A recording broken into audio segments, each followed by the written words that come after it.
Hey everyone, and welcome. Today we're going on a journey, all the way back to the childhood of one of mythology's greatest heroes, Lord Krishna. Because you see, to really get who the hero was, we have to start with the boy, all his mischief, his secret doubts, and those very first sparks of incredible courage. And that's really the heart of what we're talking about today. The epic story of the Mahabharata, it all pivots around Krishna. But his character, his wisdom, it was all shaped way before that in the small village where he grew up.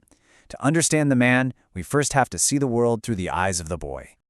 And wow, what a character he was. He went by so many names, and every single one tells a little story. You know, he was Nandlal, the beloved son of Nand, and Gopal, the one who looked after the cows. But one of his most famous names, and maybe the most revealing, was simply Butter Thief. So, that brings us to our first story. It's a classic, a tale that's been told for literally centuries, and it's just the perfect snapshot of Krishna's playful, super clever, and completely charming side. This was the question on everyone's lips in the village. The local women, the milkmaids, were all complaining. Their butter kept disappearing, and they were all pointing their fingers at one little boy, Krishna. But his mom, Yashoda? Oh, she refused to believe it. She just wasn't having it. Her defense was so simple and loving.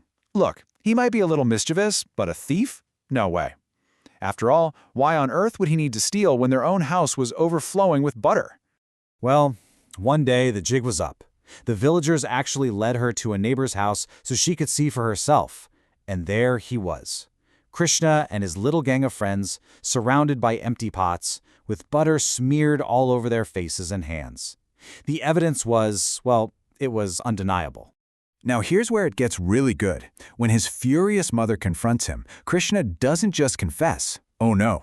Instead, he launches into this clever, charming song of the Nile that has become absolutely legendary. He sings about how he was out with the cows all day long playing his flute.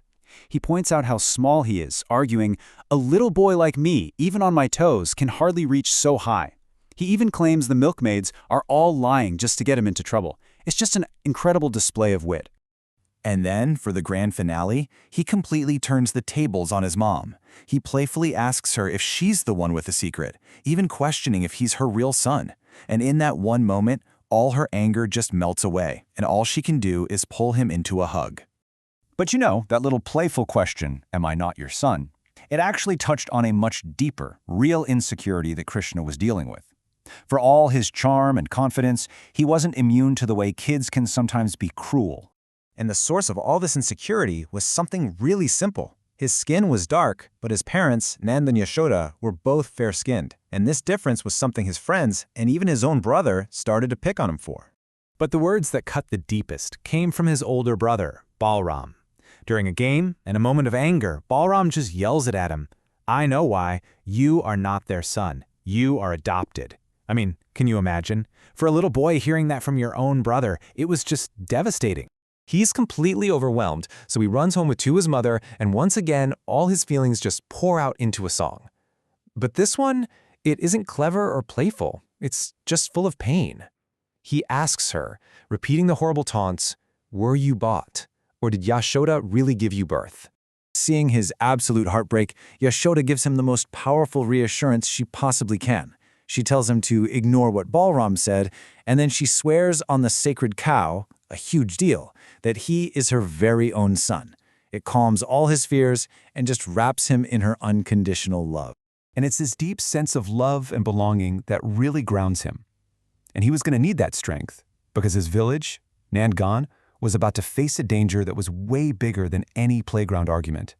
A monstrous, venomous serpent, a creature named Kalia Nag, had moved into the Yamuna River, and its poison was seeping into the water.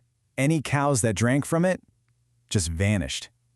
The villagers were terrified, thinking they'd have to leave their homes forever. A lot of them whispered that this had to be the work of the evil King Kansa. So you have all the adults, just paralyzed by fear with no idea what to do. The solution, though, didn't come from some big council meeting. It came from a simple kids game that went a little wrong.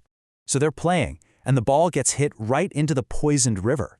Krishna's friend, Sridama, is so upset about losing his ball that he dares him to get it. He basically says, "I don't care about the danger, I just want my ball back." It's a totally childish dare, but it's the spark that was needed to light a heroic fire inside Krishna. And in that one moment, everything changes. The butter thief, the little boy who worried if his own mother truly loved him, is about to become the protector of his entire village. So, ignoring his friends who are just screaming in terror, Krishna takes the dare and dives straight into the venomous water.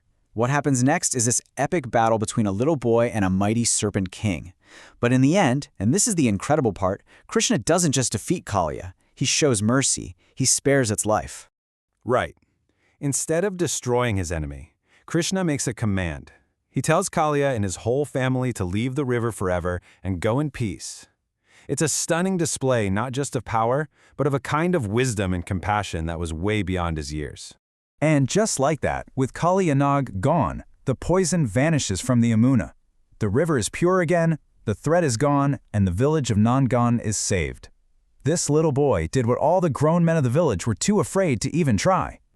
So when we step back and look at the whole picture, we see how all these different pieces of him click together, right? The cleverness of the butter thief gave him the wit he needed, the empathy he learned from his own pain gave him the compassion to show mercy, and all of that, mixed with his incredible courage and his divine power, created the hero who would one day guide the entire world. And that really brings us to our final thought. Krishna didn't become a hero in spite of his playful, sometimes vulnerable childhood. He became a hero because of it. It leaves us with a pretty big question, doesn't it? How often are the real seeds of greatness planted, not in some epic battle, but in the simple, messy, profound moments of just being a kid?